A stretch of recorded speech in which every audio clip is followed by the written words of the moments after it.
This is an example of a double text question where I would want to read the text in reverse order. They want me to know how would Singh and Roy in text 2 most likely respond to the research discussed in text 1. So I kind of want to be reading text 1 with a sense of what text 2 already believes, right? So like this is a personal choice. If this is confusing to you, I don't think this is a required strategy, but whenever they're asking for 2's response to 1, I'd love to know what 2 believes. So let's see if that helps. So starting with text 2, governments in democratic countries function better when more people vote. So more vote. However, forcing people to vote may have negative consequences. Forcing, negative.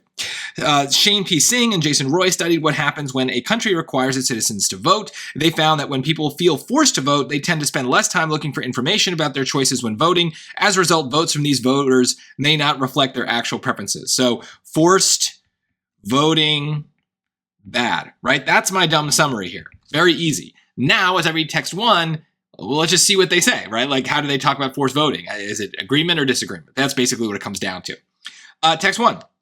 Public policy researcher Anthony Fowler studied the history of elections in Australia, a country that requires citizens to vote. Fowler argues that requiring citizens to vote leads to a significant increase in voters who would otherwise not have the time or motivation to vote. Thus, election results in countries that require citizens to vote better reflect the preferences of the country as a whole. So, dumb summary here is forced voting is good, right? So they disagree. So how would they respond? They would respond by saying, I disagree, or we disagree.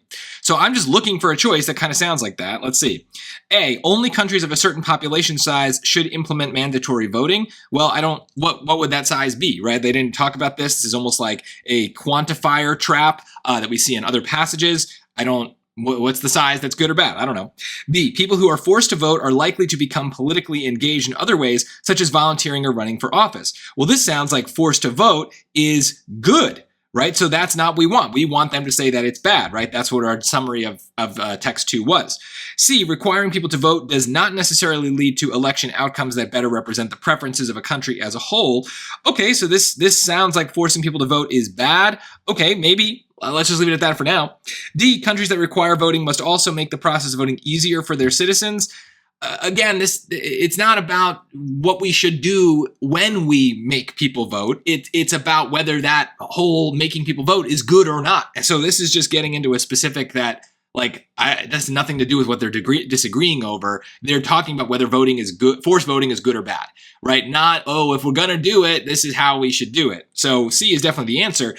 Notice how dumb summaries really help me here, right? I was just thinking about connotations, positives and negatives. The key is we needed to keep track of which passage we were being asked about, right? We were asked what text 2 is going to say. They were negative on forced voting. If we were confused, we might have picked choice B. That's kind of the trap. That's more of what passage 1 is trying to say. So you got to make sure you keep those separated and have a good dumb summary. This is a great question where a little bit of scratch paper can go a long way just to make sure you don't have to hold all these ideas in your head. Write them down, keep the passages separate, then it's much easier to know what you're talking about as you start going through the choices.